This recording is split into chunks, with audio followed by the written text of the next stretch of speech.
Okay, let's move on now and look at how we can combine the mount and the Kimura attacks together in combination from the cross shoulder position, making it really hard for him to stop both. So in this situation, we're going to use the cross shoulder whenever we feel like they've done a great job of keeping this arm tight to their body.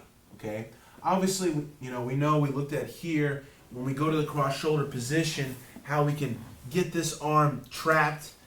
Here I could go for the arm. I could always switch and go for the mount as well. I have both options, straight out immediately. Okay, now when the arm's tight, I still like to switch to the cross shoulder position for the control aspects of it. But I'd rather be able to find this arm in some way and get it out of this tight position, okay? So we'll say that I make my switch, elbow next to the shoulder, I get control of his belt, I smash his arm, get my hip under, I'm in a great spot. But his arm's, still here, okay? And, maybe I don't really want to try the mount just yet. I want to see what I can do with this arm, all right? So in that situation, what I really like to do is just start to put my knee right on his belly, as if I'm about to go to mount or, go knee in the belly even, whatever. I can kind of give him that vibe of this leg being right here. So he wants to bring his arm down and push against my knee, okay? Keep me from being able to do anything with that, all right? Now from here, things really open up. We have some great options, great directions that we can take this, all right? First, let's talk about just securing a Kimura, all right? With a little different gripping strategy. Now I'm going to lock the Kimura grip straight, okay? So he pushes my knee. This hand is going to come down and grip right into his, half hand, half wrist right away, okay? So I get that control. Now this arm is going to start to work its way under, and I'm going to get to my Kimura grip. Now, it's going to feel a little awkward at first, being able to grab your wrist entirely because of the angle of things, all right? So to help me out, I'm going to get my body position a little higher over him now. Now I can grab my own wrist a little stronger, okay? And now I have more leverage in being able to take this down to the mat, all right? I have two different options. If I can bring this over to the mat, I'll have a much faster finish, okay? But I can still bring him to his side and do the normal finish as well, all right? So let's look at the difference between the two, okay? So from here, I make sure I slide a little more forward. So now, once again, I'm going to look to break whatever grip he has right now and put his hand onto the mat, okay? So all I'm going to do is I'm going to pull up, all right? Up to bring to break his fingers off his belt or his gi, whatever he's holding. I'm just going to twist and pull this up and bring it over and down to the mat, okay? Making sure I have that good rotation so he doesn't extend his arm from here, all right? Once I have it on the mat, I can go for a very fast finish now. All I need to do is switch and post my foot, and now I'm just going to bring him over to his side, and I can just finish it right here, okay? I don't need to go all the way, to the north-south, okay?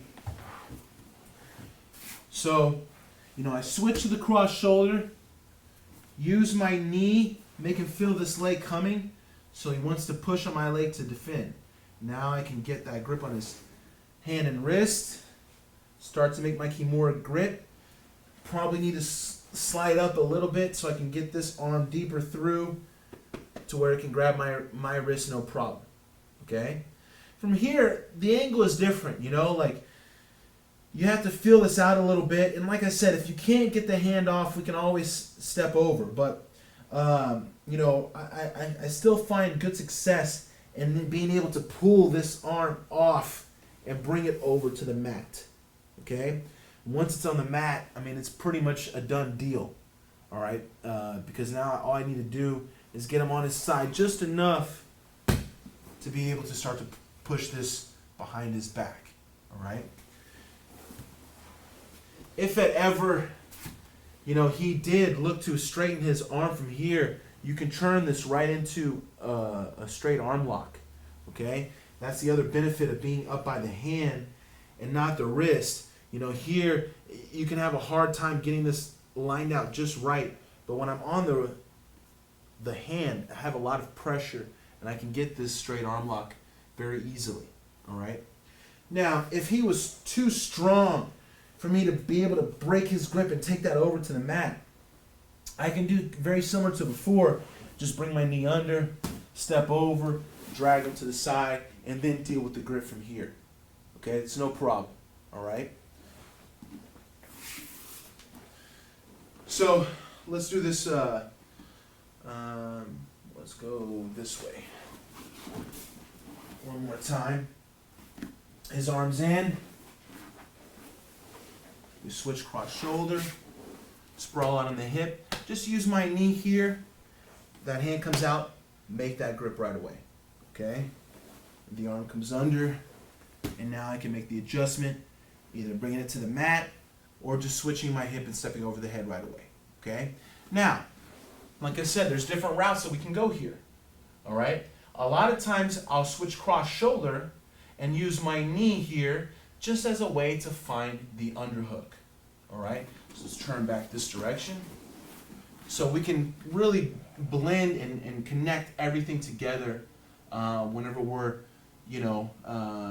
switching from the regular head control to the cross shoulder, using the mount to open up the arm. Once again, we have that same conversation coming up again. Okay? So I'm here. I bring my knee up. He pushes. Instead of grabbing and going for the Kimura grip immediately, I can very easily just find my underhook now. Okay? And with the underhook, lots of, other great things are going to come out of this. All right? I could start to work back into attacking the arm. Again, okay, from a different, setup, okay, using the underhook instead. Or I could go right into the mount. A lot of times I like to do this version of mount. So I use my knee, he pushes my knee, I get this underhook, my leg's already kind of halfway over his body, so maybe now I want to start to connect this into that smother mount that we looked at in the very beginning. Okay? So from here, I just need to start to bring my body up, come back around to the head, and continue with this underhook, walking, getting the chest onto the face, putting the pressure with the leg, boom. And there's my smother mount. All right? So you can put them all together. Let's do that one again. This way. So, we started off here. Do I have this arm right now? No. Okay? It's really hard for me to set up an attack on that arm. I don't have a great way to go to mount right now from here, all right, due to the good positioning of his arms. So I'm going to switch to my cross shoulder. Okay, smash that arm, work my hip under, great position. Bait him with the knee. So he pushes against my knee. Now there's the chance for me to get an underhook on this. Okay, like I said, I can switch into attacking the arm, or I can come to the head, get my knee under, bring the leg, itsy bitsy spider, chest on the face, hand on top of the head, lots of pressure, boom. And establish the mount once again using the smother, all right? So right now, this first part of this series, you're really seeing how the mount opens up the arm, okay? Two of my favorite things. I want to be mounted, if I'm not going to be able to finish the arm directly, then I'm looking to mount, all right? Because that's where my best finishes are going to come from. So I'm trying to go to the mount, and within that, the different ways that I'm looking to mount, you'll see how the arm comes back available if it wasn't already, okay? And then we can find ways to, get the Kimura grip or underhook and go back to attacking the arm, or go into the mount, all right? Anytime I have the underhook, I can always do this smother mount at any time, okay? So this blend of, setting up submissions and looking for better position, all right? What's better positioning than side control? Mount, okay? Blending these two together properly, you're always going to have something to work towards, all right? You're never going to be in side control and think, what do I want to do now? What is there? What can I go for? Or maybe I don't want to do anything because, you just want to hold. You always want to keep attacking, all right? Hopefully this is going to get rid of that feeling and that thought process, and you'll stay on the attack and know exactly what to look for. If the arm's there immediately, we're going, or we're going for mount, or we're going to use a mount to set the arm back up. Then we can go for the arm, or we can complete the mount, okay? And I can always go back and forth, okay? Sometimes I might get to the Kimura grip position here, okay? Good position, use my knee, he blocks. I start this Kimura grip, and I make him really feel that I believe in this, and that's what I want. And then I switch and I step for the mount, okay? Immediately start putting the hand in the collar and go to work from here, all right? You can go back and forth and, you know, blend them all together and do what you're most comfortable with, but all the while keeping them on the defense. If he always has something to think about, oh, I got to protect my arm, I got to do something with this, I got to stop that mount, he can never think about 100% focusing his energy on escaping side control. It's always stopping what I want to do next instead of doing what he wants to do.